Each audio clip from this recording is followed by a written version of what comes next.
So, my family have always farmed a little piece of land down in the Forest of Dean, not far from the banks of the River Severn. And I was wondering, when I mentioned the River Severn, I wondered if you would to make you feel at home, whether we can have like a wave, the tide coming in, maybe, it's starting from this direction. Nice, yeah, very good. Yes, that's where, yeah, I can see you're all in there. I can't go that way, so it's got to come this way. So my family have a farm down in the Forest of Dean, not far from the banks of the River Severn. And many years ago, during the Second World War, when my grandfather went away to fight, he wasn't in the army, he just went away to fight. He was a violently unpatriotic man. My dad had to leave school and work on the farm, and times were hard and things were tough, and this was one of the ways he used to help the family make ends meet during the war. Each evening at twilight. You can have a twilight as well, isn't it? It's confusing if you all do twilight, it's got too many suns. He cycled down a narrow country lane on the old bone-shaker bike with a lamp on the front, down to the banks of the River Severn. And over one shoulder he'd have the trusty farm rifle, and over the other shoulder he'd have a canvas bag with all the cartridges in. He only had the two shoulders, that made it easier to fit the balance on the bike. And when he got down to the banks of the River Severn, I think the tide's coming in a bit. It's looking quite Hawaiian over there. He went on a hummock on a grassy knoll with a gun loaded and ready. Meanwhile, over the far bank of the River Severn, that's an extra one, I still think it good. Further than that, it's not to scale, I wouldn't normally use that as to scale. Was one of the four places in the whole of Europe where the ducks and geese and the swans come to spend this winter, where Slimbridge Wildfowl Trust now is, if you know that. It may not be a good story, but it's blooming local.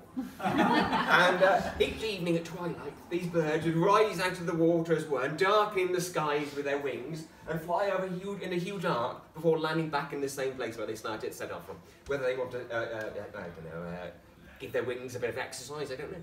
But with one of these evenings, my father, maybe once a month, they'd fly over when my father was waiting with the gun, and he'd shoot as many as he could to feed the family for a month, and maybe sell some on the black market, as was the case, as the way during wartime. You will understand. But one of these evenings, my father was faced with a quandary. Ooh. What was he faced with? A quandary. Good, you are listening. That's my favourite word in an quandary. Was cycling down the narrow country lanes on the old bone-shaker like with a lamp on the front, down to the banks of the River Severn. I think the tide's coming out. Oh, okay. There, bit of whirlpool there.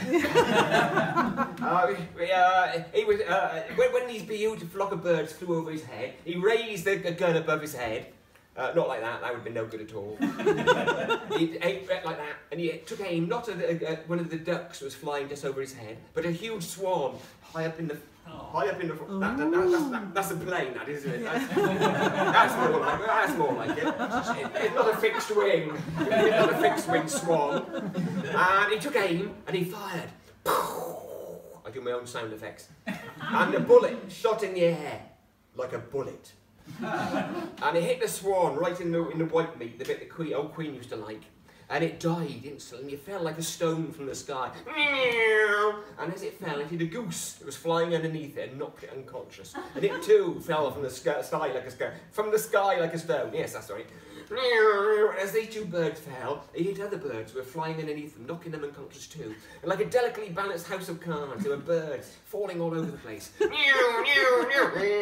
Sounding not unlike what was going on during wartime down at the Bristol docks. During the nastiness, and they were falling over, and my dad on the mud had to do a little dance to dodge the dangerous downfall of ducks. The falling fowl.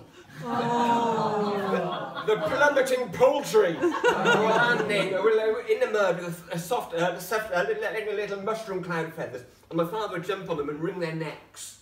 And it's not easy to wring the neck of a swan, because you've got to start in the middle and work your way out. And once they finished falling, my father arranged them in the mud there, and with that one bullet, he killed 3 swans, 8 geese, 14 ducks, and 3 wood pigeons that died of shock in a nearby tree. And he arranged them over the handlebars of the bike. He could barely get his leg over. That's a different story. And such as he lucky, he cycled off home in the gathering gloom. Gloom. It was twilight, but it's gloom now. And such was he luck, he freewheeled down the hill. If you're going to freewheel, downhill is always the best option. And he yawned. Sweat patches. And when he put his arms down, he caught a pheasant under each arm. And that's how my father made ends meet. Social introduction amongst chicken is very straightforward. That's how he made ends meet during the war. Now, I don't know if that's the kind of story they want. That's blatantly family fun day. Considering how much duck destruction there is during it, but that is one of the stories they're going to get. They don't know it yet. So I will just explain my costume. I got costume on for the thing. This is what this.